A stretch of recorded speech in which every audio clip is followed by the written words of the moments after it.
Hello, Hi, my name is Akhil. and I'm Maya, and welcome to our channel Harry Harry Takers. Takers. So, in today's episode, we are actually very excited to tell you that we visited Harry Potter, the making studio in London, and today's episode is all about the experience we had, and it actually was a dream come true. Yeah. Because we had never thought that we would actually visit this place. And we are Potterhead, so definitely Yeah. it was a amazing and mesmerizing experience that we had. Never gonna forget. Go ahead. We don't want to give you too much of information because there are a lot of things that you need to experience at the place. And the time that we went was a dark edition time frame. So the theme might vary depend on the time that you visit. So there are few major points that we would talk about, but I would say rest of the things, it's a surprise. You would have to go there and experience it yourself. The first question which arises is how to reach the studios.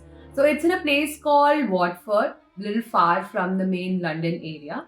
So you would have to take a train, and at the Watford station, there's this bus which you can get from the Harry Potter studios. You just have to pay £3 round trip for one person. But for us, we thought that going and coming would take a lot of time if we take a lot of other transportation. So we just booked a cab, and that was actually more easier for us. You can also book a tour. If I'm not wrong, there is an option for an entire tour as well. But if we feel that's a bit expensive, overpriced, I wouldn't suggest that. So as Maya rightly said, these are few options that you can actually choose. So as we spoke about the price, can you just tell the ticket price? Yes. So what we booked was a £53 ticket per person. So with the ticket, actually, you get this The souvenir guidebook, and then you also get a digital guide, which is more like a pad that you get, and then where it talks about the experience, what is it, how is it, what has been done in this particular area, all this, we don't want to talk about much about it. Let it be a surprise again. But you would get a kind of a tab which talks about how is it, what is it, and what are the key things that has been done over there. I think it's very helpful in terms of when you go to a very crowded room, there are a lot of people, and you exactly don't know where to look. And when you have the guide actually tells you, for example, when we went to the Dumbledore's office place. You should not say much on the information. There were few things which we couldn't see as we first entered, but because we had that digital guide which actually helped us. We actually looked, okay, this is here, and we could point out and all that. So it's actually very helpful if we are going for the first time. Yeah, another thing is it comes in multiple languages. So whichever language that that's you are best. comfortable with to understand, you can basically choose that. So that I would say was the best option that we had. So this is the time that we booked. So I don't know if the price is going to vary. So it's always check in the website. And please book it prior, because the tickets are usually not available when you check. More than the tickets, I would say the availability of the time slot is a big trouble. It takes at least 4 hours, I would say, minimum of 4 hours. I think we spent a good 7 hours, 7 hours. 7.5 hours to be precise. To be precise. And the good thing is we actually booked the ticket way early. Probably I would say around 3-4 months prior. Yes. And that's what I actually did, so that we got a very good slot. I believe the time slot that we had was around 11 o'clock, which I booked. Yeah. But I think it was not a crowded. I wouldn't say not crowded. Crowd was still there. We went on a Monday. Yeah, we went on a Monday. It was still extremely crowded. Yet we were able to go inside at least half an hour prior.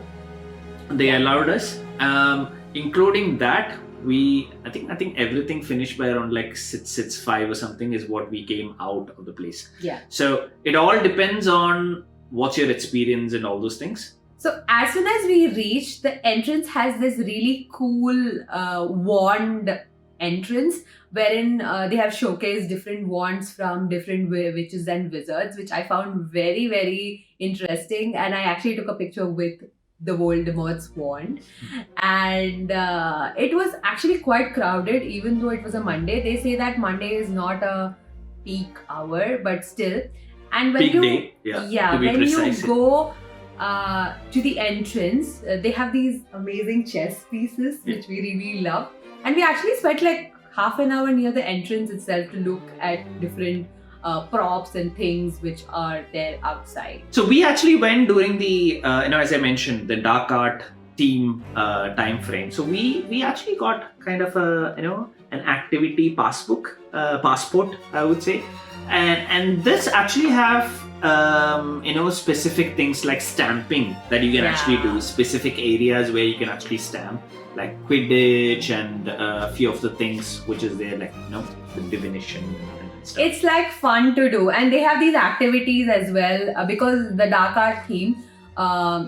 They have this, quiz. What has been happening? We only saw this after we came back that there was a quiz, and we had to see all those things. Yeah. But if you're going now, you can actually solve this quiz. Yeah, and I would actually say probably my experience around the Death Eaters is wow. I would say these guys were amazing. Yeah. One of the amazing experience, I would say it's, we have seen in the movies, but these guys have been amazing. Too good, especially the music. Yeah. That was goosebumps thrilling. The way it is choreographed and the way it is performed is tremendous, and I would say that when the Death Eaters are actually coming, you should stand in the front because they actually look into your eyes and you actually feel scared. I felt that, I had that goosebumps when they looked into my eyes. Yeah, and well prepped. They're really good, especially this is actually a studio. This is where most of the movies have been taken.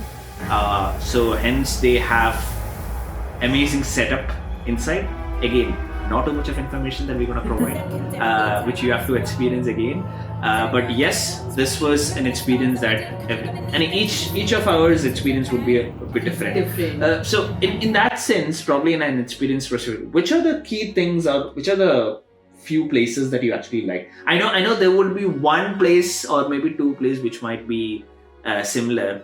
I would probably want to start over here. So too much of enthusiasm, I guess. You better do. I would say one was, the Dark Arts edition was pretty good. So that was Death Eater part was really good, I would say. Gringotts and the dragon. These were two. I would say it's one single thing. The Gringotts Bank dragon. This was actually one of really good experience. It looked amazing. It felt amazing, I would say, and the experience was too good.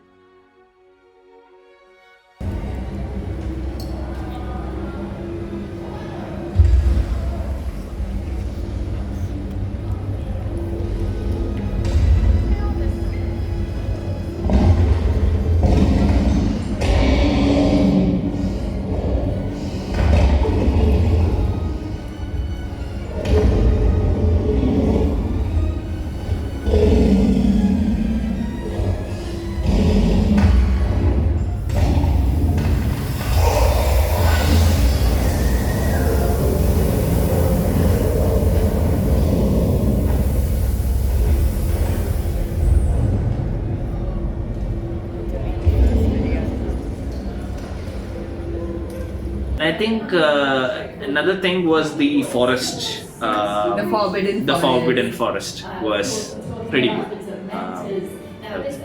Yeah. Include loud noises, bright lights, water-based smoke, and 3 life-size Dementors swarm onto Sirius and Harry in the Forbidden Forest, which is where we are right now. Now, Alfonso Cuarón. Aren't they terrifying? And now, please don't worry, this is as close as they are going to get to us today. So we can just admire we sent them all away again. So does anybody remember the spell that we need to banish a Dementor? Everybody, think of your happy If you have a wand, now would be a great time to get it out. Aim it at the scariest Dementor, and we are going to yell together in 3, 2, 1. Expecto Patronum! കാണാൻ തോന്നുന്നു.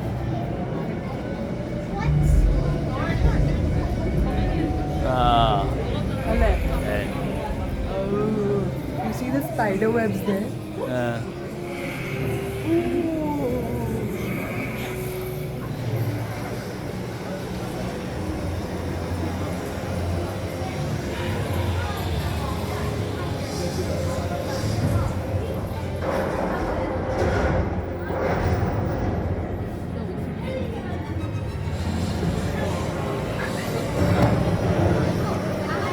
John Finch has asked what other vault. I'm now going to use AC to enter the vault.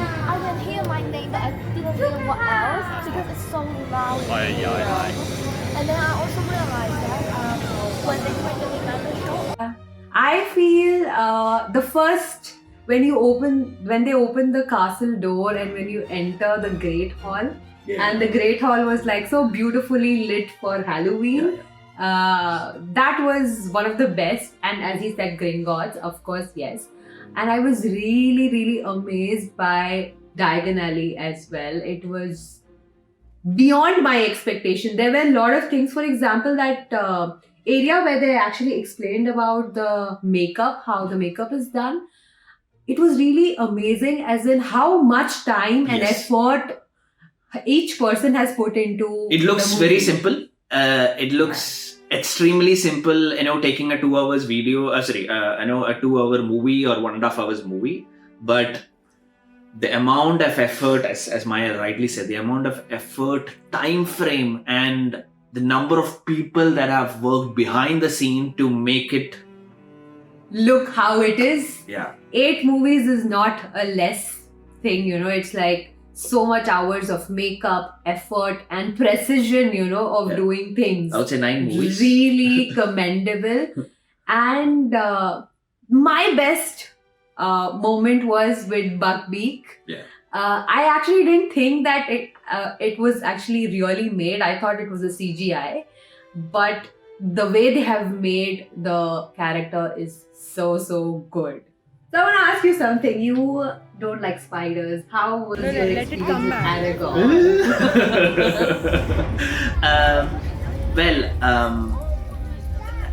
I know I went to the Forbidden Forest and then I saw it. I know I'm well. You can see that in the video. One of the things that we had was the butterbeer. And the butterbeer softie. This was really good. I think it's a must try that you should probably do it. It's a very different flavor. Yes. I mean, you wouldn't have had anything like that before. Yeah. And another thing that we want to talk about is about food. Now, food is something, personally, we felt like we would like to take it and go. If you are a vegetarian, I would say please take something along with you and then go. And if you have kids, definitely carry food and water. Yeah. There are refilling stations for water bottles in the cafeteria. Yeah. But I would suggest, because you have to walk a lot, you need to give some food and water to the kids. Yeah. So for yourself as well, you can carry both. And toilet facilities are available everywhere, so it's not a difficult part. So now comes the most important part, the souvenirs. Yeah. The shop is really big, and there are a few different shops even near the Forbidden Forest and after the platform 934. So some items are very exclusive to those shops, which you will not get it in the main souvenir shop. Yeah. So if you like something, buy it from there, because there are a lot of things which will not be repeated. Yeah, which will be unique for those areas. So better buy it from there itself. Yes. So I just want to share. So this was my souvenir, which is definitely it's a wand. Yeah, don't you want to open it and Yes, show? yes. Till the time he opens, I will show what I got. So every Potterhead's favorite owl, Hedwig, as a plushie. That is what I got.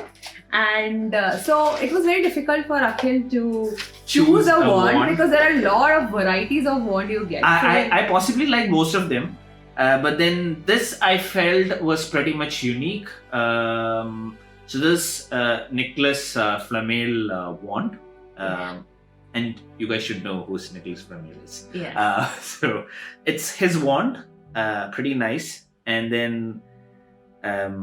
So I generally do certain things, like I'll do some magic stuff and then tell her like Lumos and then all the stuff whenever I get the time. So this is myself. Yeah. I think the question that remains with everybody would be like, do you actually want to go, or it's just for like once, or do you feel like going there every single time, right? One of the key things to note before I explain what my and probably Maya's feeling is or experience is, I had a connect with one of the security guard over there, and what he said is like when he was in the college, this was prior to 2000, so he came here in 2000, so prior to pandemic, I would say. He went to that place in 2019, and what he said is that compared to 2019 and compared to what is today is like completely different. In terms of different, the amount of sheer size of this place has been expanding, has been too good, too well, and there were new items which has been coming, and new props which has been coming over there. Even the time when we went, some construction was happening near the cafeteria. So probably the next time we go, we might see something different. Exactly. So it's and from in terms of experience, I would say I would really want to go one more time. Maybe the next time when I go, it might be a different experience for me, because as I said, each time they have different theme that happens. So this time it was a dark arts theme. So it might be something else next time when we go.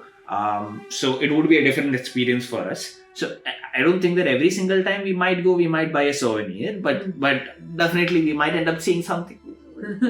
we might. So honestly, my true feeling would be as a Potterhead would be that I really would like to go once again.